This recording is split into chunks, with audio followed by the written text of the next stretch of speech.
Well, I went to the machine shop yesterday, the one I haven't used before, to take the flywheel down. And they didn't have a machine to do it. I said, well, who'll do it?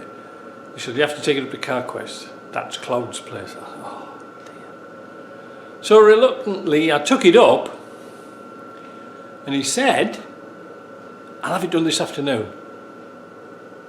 I said, well... Anyway, that was at 2 o'clock. He rang me up at 4:30, and it's all done. I mean, what would Victor Meldrew say?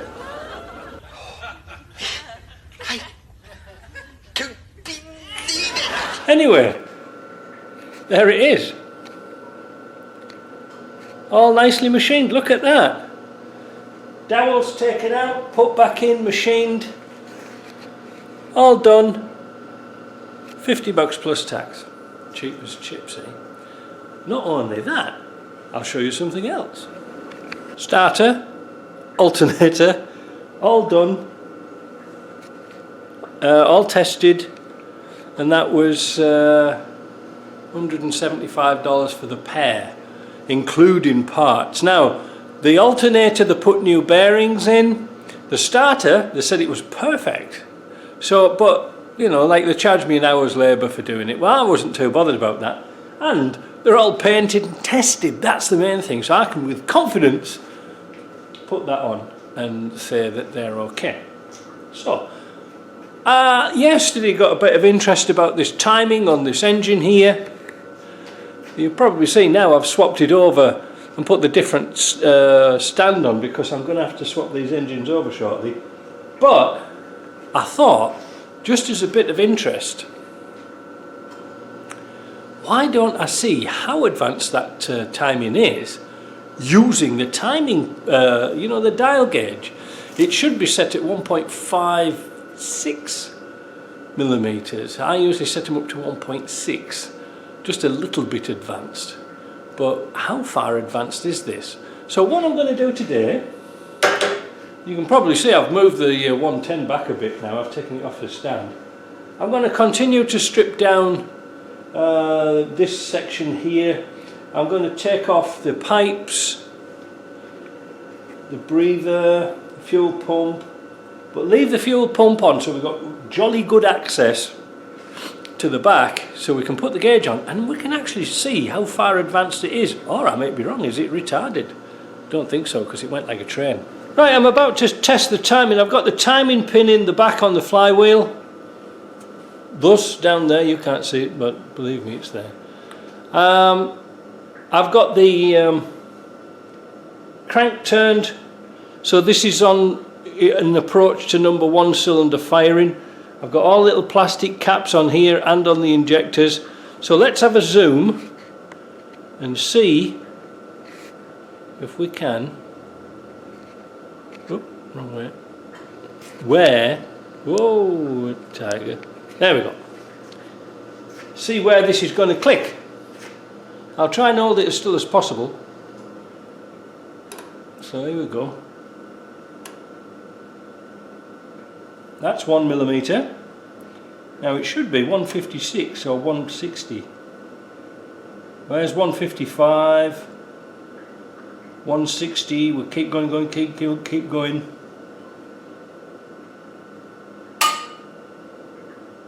$198. So it was quite far advanced. So I'm happy with that. What we can do is when we put the belt on, we can set all this machine up ready to rock and roll. Now I've got I've got a few more bits and pieces I've got to take off this motor. Got to take a few bits off. I've got to get the injectors out. The glow plugs came out lovely. That was nice. That was encouraging. We're going to test all these items individually before we put them back on.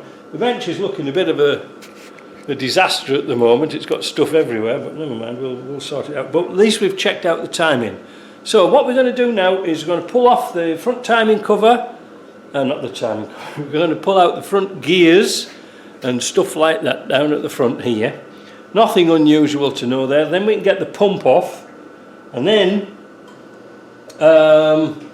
we can start to swap the bits over onto the other engine. I thought you might like to see this moment. I haven't taken the belt off yet. I've taken the tensioners off and the idler, but I haven't taken the belt off because I'm kind of curious to see if it's been replaced.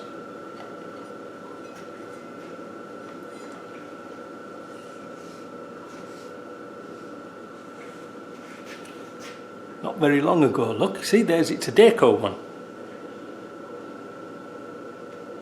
It's not bad though, but it has been replaced recently. I'm having the suspicions that perhaps the guy didn't know really. He might have got this one tooth out on the injector pump. He might have got it one tooth out, but he might have also forgotten to take off these bolts here, which, if we can get them out, wait a minute, what's that, 10 mils, has got some adjustment on the pulley for the timing.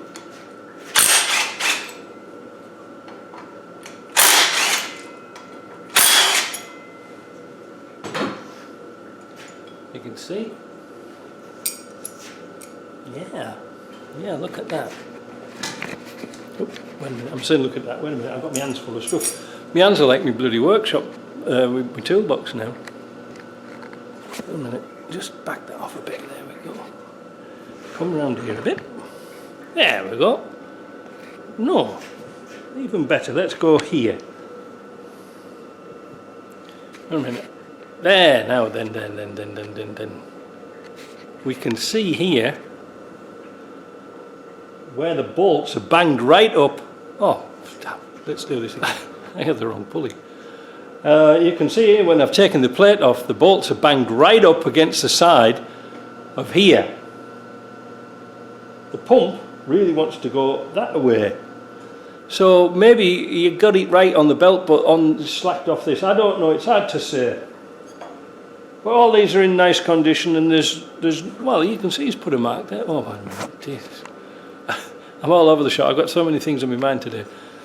You can see where they put a white mark on there, but that's it. So now we can take off the pump, take off this pulley, the rest we don't need to know about, and then we can get the oil housing off, and then clean up time again. So now it's the time to bolt all the bits of ancillaries on the side, all the covers, etc. The vacuum pump. Now I know Bill wrote to me and emailed me about cutting this bracket and putting bolts in so you can take the vacuum pump off. Quite frankly, I never have a problem getting them off. I don't know why. They're quite easy. But things you need to know.